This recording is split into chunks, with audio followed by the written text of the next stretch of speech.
I go to church, you go to church, church to church to church, church. Welcome back to another episode of BlaspheMass Debate. I'm your host, Father Frank. Today we're going to be objectively resolving careers, Abra Kadabra, and heroes. Let's go meet our panelists. John, how you doing, my man? Glad to have you back, Frank. Good to be back. Travis, how you doing, brother?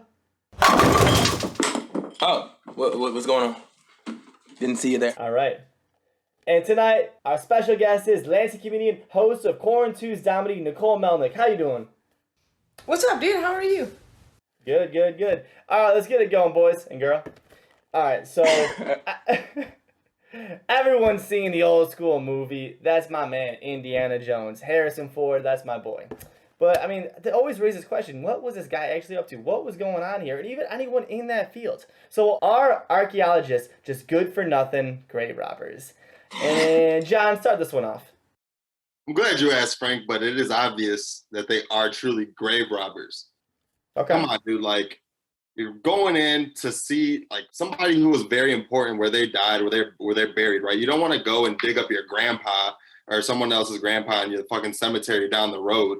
Like, that's not cool. You want to go somewhere because somebody important was buried with a bunch of riches. If you ask me, you're just stealing from dead people at that point. I mean, obviously no one's going to really stop you, but you know what I'm saying? You're literally robbing from the dead, bro. And I mean, I guess if nobody's going to complain about it, that's fine, but don't try and say, oh, I'm an archaeologist now. Like, dude, you literally try to come up.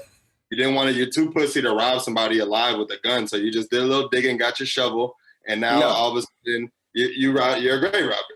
You sound like a buffoon. I feel like it's a time sensitive thing. Like if the dinosaurs, if I dig up a dinosaur and I find some bones or whatever like that, then it's cool. Ross from Friends was an archaeologist. There's no way you're gonna call him a grave robber. He had good intentions the whole way around. You know that. Like he's definitely like a little bit like oblivious to some of the things he should know. But like I feel like you can't call Ross just a criminal. And I just think like grave robbing is like if you go to a wake and then you see there and they got a nice ring and like he's got no use for it. I'm gonna just grab this. Or that's grave robbing, or that's pre-grave robbing, or I don't know. Is that archaeologism? But like it's I don't know. It's two different things. It's two sides of the same coin, and I don't know. I think it's racism what you guys are trying to do. All right, Nicole, you've been quiet. What do you got to say? Yo, Ross from Friends wishes that he was a fucking grave robber, dude. Oh, paleontologist. Like, he didn't even believe in dinosaurs, man. Like, no, I think that they are good for nothing grave robbers, and I think the time sensitivity, in fact, of the grave robbing, it only proves how constructed the idea of archaeology even is. You know what I mean? Fine, dinosaurs, that's cool. They're not, they never were living beings. But right now we have the technology, the DNA, whatever. We can get people who are responsible. If we found some bones, some human bones, and we were like, yo, whose are these? They're attached to a chest. Well, I guess. No, but I feel like when you archaeologizing, then it's like you're not opening up an actual like casket or grave site. You're not going to a cemetery. Like I feel like no, you're not. There's just like you're going to Egypt or whatever like that. And, okay, but like the ancient, like it's back in the olden days. Like I feel like it's more than 200. If it's 200 years, they all died. You know why? Because they plus, deserved to. The reason you're there is for some treasure or to find something that no one has ever found before for credit or whatever. You're not there for just simple exploring. You're there to get something from it, and the only way you can get it is because you're taking it from somebody who doesn't give a fuck because they're fucking dead. Like no, it's not for personal gain. It's like you're showing this off. This is how, like you're putting it in a museum. You're saying this is what it was back then. You're like, these are hieroglyphics, or these are what they used to live like back in the day. If you're grave robbing, it's like I can pawn this right now down the street, and then I can buy a used car. It's like a Black Panther. He's like, bro, where's this from? We stole this from the Byzantine Empire. Where's this from? It's from England. He's like, nah, motherfucker, this from Wakanda, and it's made of vibranium, and you stole it. Like, all stole it. They went archaeology. They all stole vibranium. They were yeah, it's my branium. More like my branium.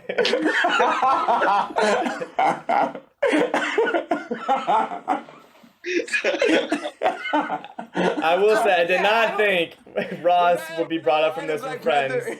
Or Black Panther. R.I.P. That wasn't a Chadwick. line of Black did Panther. it. It should have been. Even, you know what the thing though is? The same though, Laura Croft identifies as a archaeologist, and the Travis. name of the game is called Tomb Raider. If Tomb and then raid, Yeah. it's There like you go. so that's grave and then rob, dude. She says it herself, man. Laura Croft admits to being a grave robber. If you in all her rearrange the video games. letters in Tomb Raider, Yeah, right. That's what it is. It's a puzzle, dude. We figured it out. it spells out grave robber. But does she ever admit to being an archaeologist? Like Laura Croft, or no, she doesn't. She raids tombs, so she steals. It's like a movie that you're just stealing stuff. Like that's what the objective is. But I don't think she would be a well-respected archaeologist in the archaeologist world. She's definitely doing a crime. I agree. She's a grave robber. What? No, they called her when they couldn't find shit. When they were like, all the other archaeologists bowed out, bro. Nathan Drake was busy this weekend. Can you come out? But that's every a movie, video like- game reference. I won't do it again. Like the bad guy you called to help you with good. So it's like she's still a bad person. It's like I won't do it. But there's nobody else in the game. All right, one last score. So like she's the bad guy. She's not an archaeologist, but she's got the I see skill what to you're saying. archaeologize. So Travis, let me ask you a question here. So you're saying archaeologists are not grave robbers. So then correct. what is the threshold? What is the time duration that needs to pass when, it's grave robbing in archaeology? I think more so. I think maybe I would say 200 years to the day, but I think more so it's if it's personal gain Day. versus if it's for science, because a lot of times the archaeologists they have bosses, they're working with a crew, and they're giving the money, they're giving the stuff to the art and to the museums and stuff like that. Somebody else is getting the most money out of the job, but like it's still going to me. You're selling to museum and then you're giving that to the public. But if you're grave robbing, I'm taking this fancy ring or like sodomizing a body, whatever like that. And that's just personal weird, your own weird. But like, That's part of grave. That's part of grave robbing. What if the dead nigga owed you money? Is it right? And It's still robbing. Now Unless you we're sell it. down to the nitty If the dead gritty. nigga owes you money and you sell it to a museum, then that's archaeologizing. But you just fuck that nigga. But I don't know. It's still Okay, but you didn't want to make the distinction when it was Laura Croft, but now we can make the distinction when it's... no, because she was bad. She was Jimmy doing. owed me $2. I still want my $2. Yeah.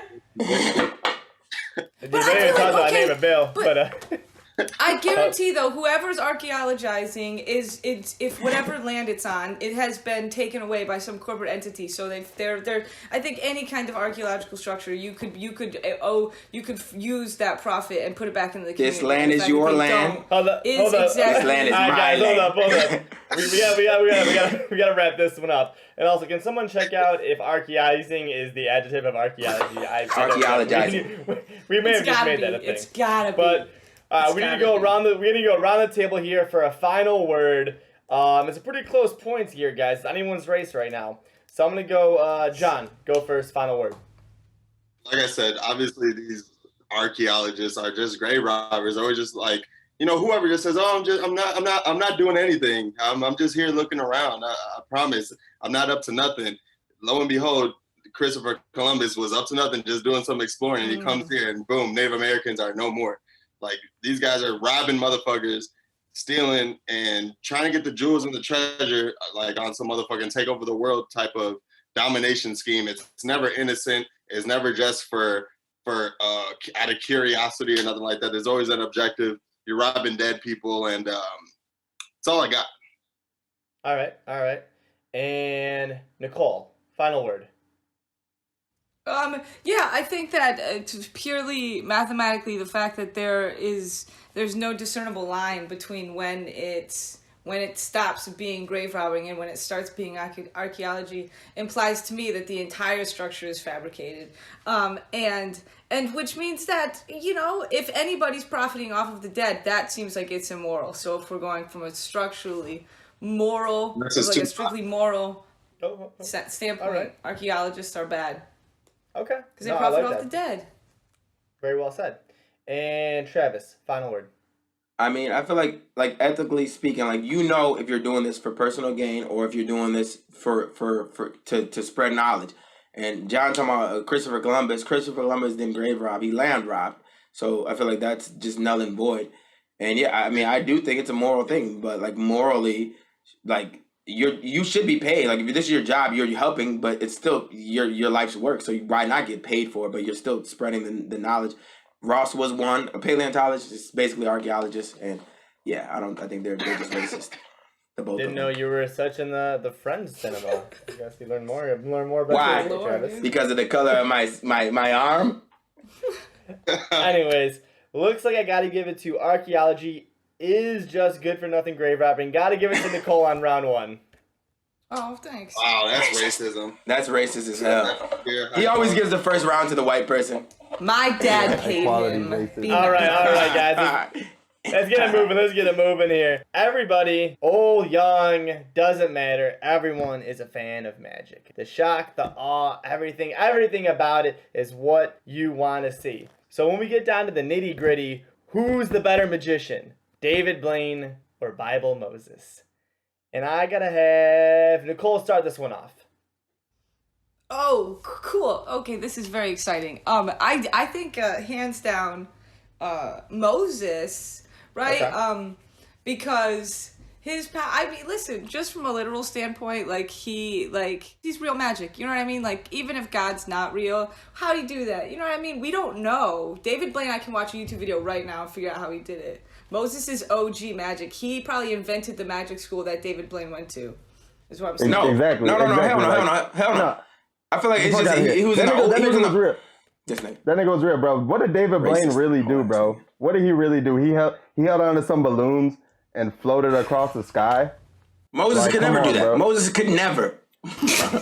But David Blaine, he's done, like, it's not even magic, bro. Like, he's just like, I'm gonna sit in this cold chamber, sit in this block of ice for a long time. Like, you're not doing magic. You're just fucking stupid, bro. I'm just gonna Like, why put are you food coloring doing in the it? water. I'm just gonna put food coloring in the water.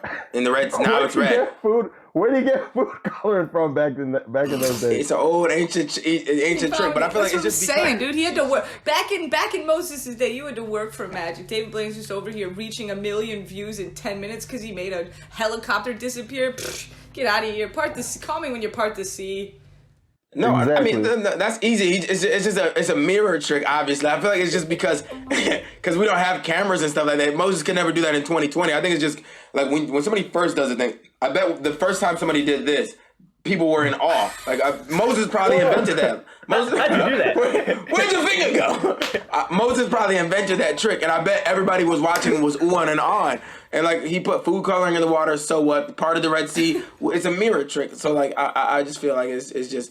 Nothing. But David Blaine, I've seen him go to stores and he put a card on this side and then it be on that side and he pulls strings through his arm. Moses was inspired by the Lord. 60 Moses frames per was second. inspired by the Lord, and that's it, bro. Whereas David Blaine's latest and greatest trick inspired by was the Lord. inspired by a Disney Pixar movie. He had a fucking handful of balloons, and he said, "Let's go." And he flew said, "We over a up. desert. We up with it." Who cares? He upped. Moses could never. I've seen that before. I've seen up before, bro. Nobody had seen Moses before. Nobody had seen just boom, fucking water walls through a whole ocean, through a whole entire ocean. He just held it there for that whole time and led his people to freedom. No, We're talking these are about just wow factor here, dude. Moses doesn't drink the whole, even if it's only 30 people, right? And they all died before they were Millions of years 28 or later, whatever. they still But talk they about it. fucking left that show and they were like, that shit was magic. David Blaine people, they're like, all right, I'll thumbs up it when But I I see bet it. how But I'm how skipping the ad. how I'm not how buying merch. how chalant was Moses? I bet when he did the tricks, he was like, "Look at I'm about to part to see it." David Blaine, he don't give a fuck about the trick. He's like, "Hey, look, can I see your arm?" Yeah, but he doesn't have to No. give a fuck Is there- because Dude, Moses I guarantee walked so Mo- that David Blaine No, could but run, dude. you know, like Moses when did not give a fuck. you Moses tell did a funny not give a joke, you're not supposed to laugh at your own jokes. I guarantee Moses was like, "I'm about to part to No. see." But David Blaine, Dude, when you no. do magic, you got to be calm about it. I guarantee No way, he Moses was wasn't as Moses- calm as David The That's- Blaine. I legend of feel like- Moses. The Hold on, legend guys, of let's be Moses civil says here. that. The legend of Moses says that he talked to the burning bush, and if you ask me about a burning bush, that's a little bit of weed. You know what I'm saying? Which means he definitely wasn't hype. He wasn't hype. He was like, "Hey, everybody, He's watch out, smoking bro! mirrors. Watch out, bro!" Like, He that wouldn't comes stop from the yapping weed about it. smoke He that wouldn't stop Moses used yapping to about it to build everybody. before David his Blaine- shows. That's in the Bible, dude. Moses David wouldn't stop Blaine- yapping about it. David Blaine does the trick once and then he's done with it. David Blaine's calm, like he don't give a fuck. Yeah, because Like, he's hack, bro. He's like, all right, I'm done. Moses was over here. Guess what I did with that tree? Proportions. David Blaine's like, I'm over magic. All right, guys, we got to start wrapping this one up. This is actually a pretty close one as well here. I got to go around the room for a final word. And Travis, start this one off. I mean, I think if the Earth was around here for billions of years, then how come like the godly people only happened like 2,000 years ago? Why can't David Blaine be godly? I think he's way more godly than Moses. Moses just knew the little finger trick or whatever like that, and I feel like he was way more hyper about it. Like the tree, he told everybody. That's why it's in a book. David Blaine's not telling everybody about his shit. It's not gonna be in a book. None of his shit. He just comes up to you calm. Hey, you want me to make that disappear? Hey, it's gone. All right, now I'm gone. I'm done. Like, okay. Be more humble. Sit down. Be humble. All right, Kendrick Lamar. All right, let me go to John. Final word. Obviously, everything that David Blaine done is not fucking magic, dude. It's just nonsense. It's things that you ask, why are you doing this for? There was a clear purpose and intention for Moses splitting the Red Sea. It's the greatest trick of all time. I mean, like I said, we're still talking about it. AD, whatever the hell is after Bible times. And yeah, bro, it's the trick that will live on in infamy. Whereas David Blaine, you really don't know what his main trick is. He's not what you call a magician. He's more of just a weird fucking guy doing weird things to weird people, and that's about it. Dude. He couldn't even walk on water. Shout out David Blaine, man. Someone, tag us in this. Don't watch this David Blaine, please. It's my uncle. And we got one more final word here, Nicole. Final word. Yeah, no, dude, I'm going with Moses. My thing is that here's the thing. I feel like when it comes down to it's like I feel like Moses is like that. He'd rather have a smaller, dedicated fan base versus David Blaine, which is just like, you know what I mean? It's like a lot, but it's like, nah. It's like versus like Moses fans who are like, yo, did you see the Red Sea trick? That shit was dope. Nobody's not, you know what I mean? Somebody watches David Blaine, you're like, oh, did he make something disappear? They're like, yeah. They're like, oh. Was it a tank or something? A helicopter? Oh, it was a building. Okay. What's he gonna do next? Like, people, you know what I mean? It's like a baby building shit, would you know what actually I mean? be pretty cool. Not That would be lie. Next wild. trick Chris David Angel made Blaine. the Statue of Liberty. I know We're calling you you're out tuned tonight, in. David Blaine. Make Make a building building. disappear or you suck. Calling you out.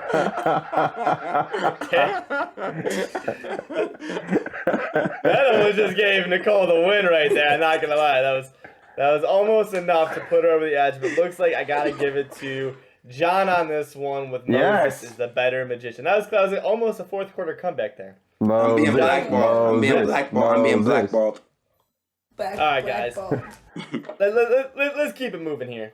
So, this one, all about, positivity, giving good vibes, giving children a home to live in. Those are the necessities everybody wants that, spread the love.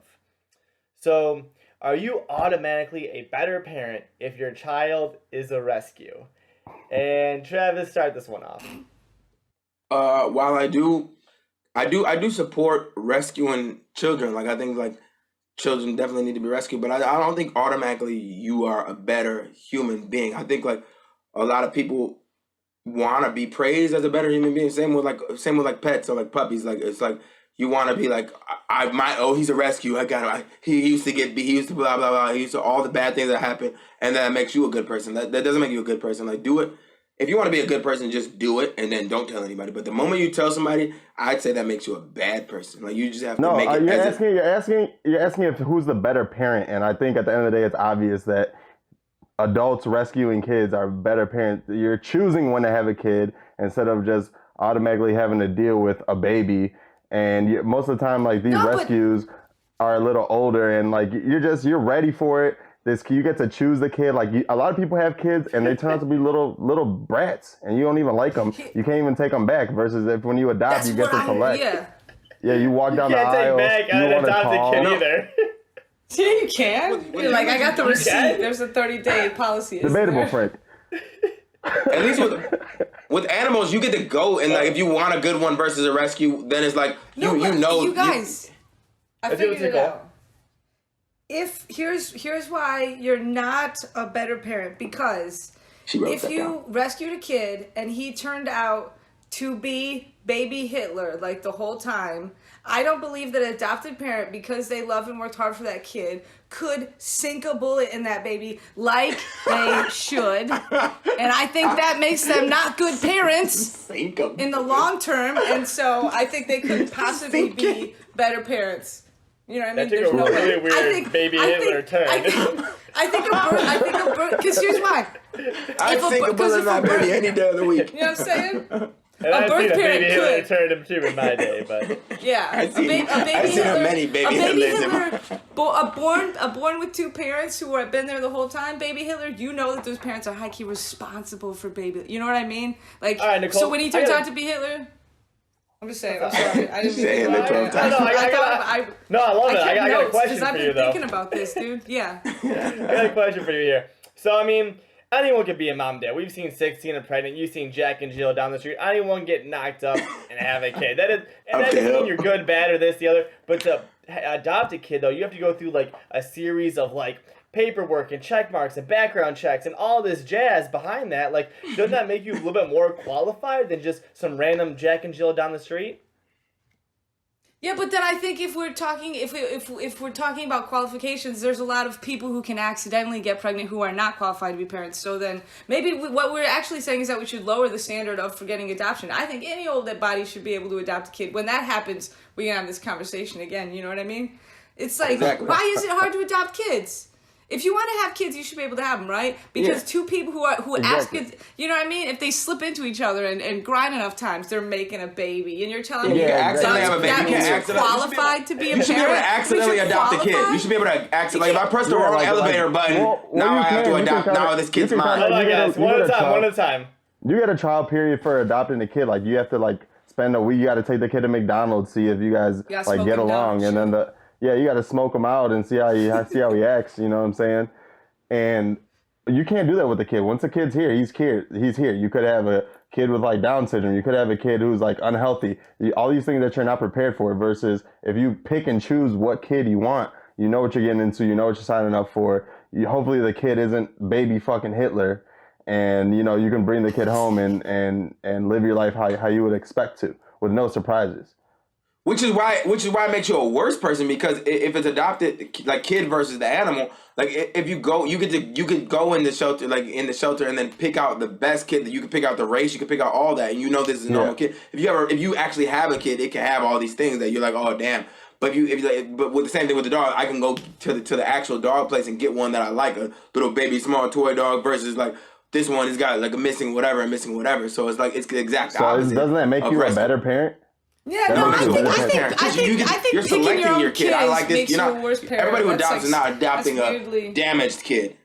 They're adopting. I think it's too like weird that you pick your own kid. I think that should. You can only be allowed to, if you close your eyes. You're like, give me whichever one you think I vibe with. Like, you know what I mean? Like real people do who make babies. Yes. You throw a dartboard at the attendees, and then you know what I mean, because that's not fair. But here's what I'm saying is that if you think about what you want your kid to be like, that's an expectation, and you shouldn't put expectations on your kids. And so when you can pick your own kid, I think it's an implied expectation, and I think that's not fair to a kid. I think that makes you a bad parent, and he'll represent me. Yeah, because I think what percentage of people do you think didn't pick the first baby that they saw? They see a baby like, no, that baby won't do. Not that one. That one deserves to eat dog food tonight at the orphanage. What breed is he? What national? What breed is he? Yeah. Is he? Oh, Filipino. Oh no. You don't have a lighter one. Nah. He's a purebred. Alaskan. What? No. All right. Yes. This is like a weird turn here, but we need to go around. We need to go around the room here for a final word. And I'm going to have Travis start this one off. Final word. I mean, I think it makes you a worse parent, actually. Especially the moment you tell people that you have one. Because it's like you go through these pictures. You look at this baby, too black. Look at this baby, too Filipino. And it's like you get to pick and choose what your baby looks like. You look at the pick and choose. Like, you're not going to end up with a baby with something that you have to deal with, something that's going to be a burden. So I think it makes you a worse parent. And yeah, wow. Yeah, that's what I got. The third option, worse parent. Didn't see that one coming. And John, final word. obviously you're better prepared if you rescue the kid. I mean, it's like, you know what you're signing up for. You go to McDonald's and need a number one with a Coke. I need a 6'7" future NBA black kid with who's at least 110 pounds. Yeah. Like, you get what you want, dude. You know what I'm saying? Like, you know what you're signing up for. And at the end of the day, like I said, if you know what you're getting, you're gonna be more prepared for it. It's not like you're walking, like you said, there's this rigorous process to even adopt a kid. Like, you have to have the want and the will to go through that. And for you to want to do that, that means I can actually support this kid, help him live. Therefore, they're much, much, much more prepared. Okay. Wisely said, recycling what I kind of insinuated. Thanks, man. Nicole's gonna win this one. And Nicole, final word. Yeah, I'm gonna give a solid not necessarily. You know what I mean? No, you know what I mean. I don't think it makes you a better parent. You know what I mean? I do think it's cool, but dude, I think there is too much thing. There's such thing as loving a kid too much, and I think that's what, you know what I mean. Chill, adopted parents. Why you want a kid so bad? Like, let him come to you. Let him come to you. Like, you go to the orphanage and you wait for one to come to you. Like, otherwise, fuck out of here. You know what I mean? Why you And the want a fact kid that so they bad? don't do that is the real problem. If you that love needs something, to be set it addressed. free. And if it's black, Yeah. I will say, Nicole comes alive in the final word. She's a fourth quarter player if I've ever seen one. I will say, but I gotta give it to, you are automatically a better parent if your child is a rescue. Gotta give it to John on this one. Oh my God. And John with 2 rounds is tonight's episode. I'm John, being 15 blackballed. seconds of fame. Shout out, what you got? First off, buy my album. Second off, fuck Travis. Third off, Nicole, thanks for being on the show. You did great. Glad to have you back soon. And Frank, you're pretty good at your job sometimes. Couldn't hold it down last time, but I'll give you some props for that one. But as always, I'd like to thank me. I'd like to thank myself. And I'd like to thank I. Thanks, everybody. That's the lamest. Thanks, everybody. Guys, quick recap of the episode tonight. Looks like archaeologists are just good for nothing grave robbers. Moses is a better magician than David Blaine, and you are automatically a better parent if your child is a rescue. Alright, guys, see you next time. Signing off. Took over to Tip Your Server.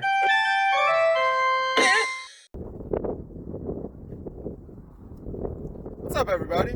Thanks for watching BlaspheMass Debate. We hope you enjoyed the content, but please, now it's time for you guys to get back to us. Please contribute anything you can by paying your tithes, people. Passing the plate around to everybody. Please contribute anything you can. You can tithe today by liking, following, and subscribing to all BMD content on Facebook, Instagram. You can watch us on YouTube. You can listen to us on Spotify and Apple Music today. And remember, folks, drop a comment below. If there's anything you can think of that you want us to debate, and we'll consider it for our next episode, all right? Drop a comment below, and we'll try to get into the next episode. You guys stay real out there. Peace.